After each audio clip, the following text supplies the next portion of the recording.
Alors, je m'appelle Malcolm Duquesne, je suis responsable du pluralisme et des engagements sociétaux pour le groupe Altis Média. Donc mon rôle au quotidien, c'est de veiller au respect d'un certain nombre de règles, notamment en termes de temps de parole, politique, d'éthique et de déontologie.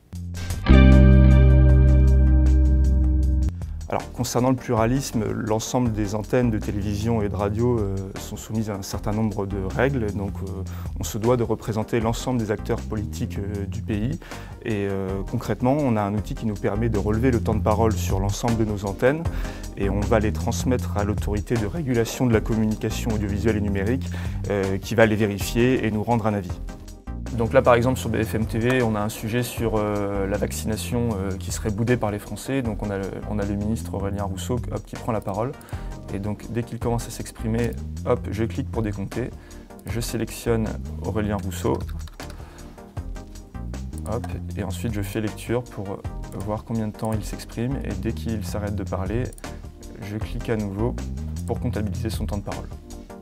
Le premier enjeu déjà, c'est de commencer par respecter les choix et les impératifs éditoriaux de nos différentes antennes. Donc je vais énormément échanger avec les rédactions pour essayer d'anticiper au maximum les différents choix, les invités qu'on va avoir, les différents formats qui vont être proposés sur nos antennes.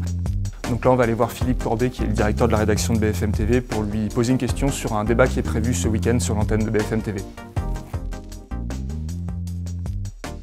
On marche beaucoup et on passe également pas mal de temps au téléphone. Oui, c'est hyper cadré, l'ensemble des éditeurs, donc que ce soit les chaînes de télévision ou de radio, sont suivis par l'Arcom. Donc on ne fait pas ce qu'on veut en fait, on fait ce qu'on veut en termes de choix éditoriaux, d'invités bien sûr. Néanmoins, on a un certain équilibre à respecter. L'idée, c'est de faire un petit point sur ce qui est prévu ce week-end dans le débat, quel format, quelle durée, qu'est-ce qui est envisagé. On le récupère ensuite, exactement. Donc non, il faut juste être vigilant là-dessus, parce que ça faisait partie des remarques qu'on avait régulièrement de l'Arcom.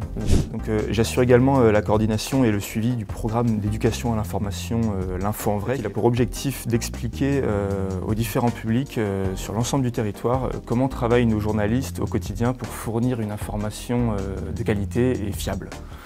Donc là, on va se rendre dans l'allée des studios. C'est là où se trouvent l'ensemble des plateaux et des régies de nos différentes antennes pour planifier la prochaine visite L'Info en Vrai.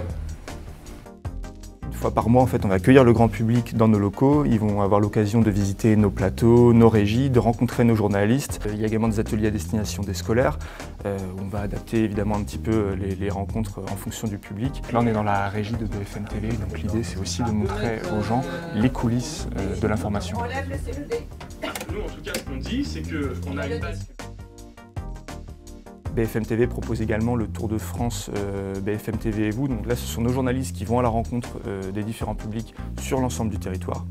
Et également, sans oublier le digital, avec les capsules L'Info en Vrai, à l'instar de celle que vous êtes en train de regarder actuellement, pour présenter les coulisses de l'information et les différents métiers qui sont présents au sein du groupe.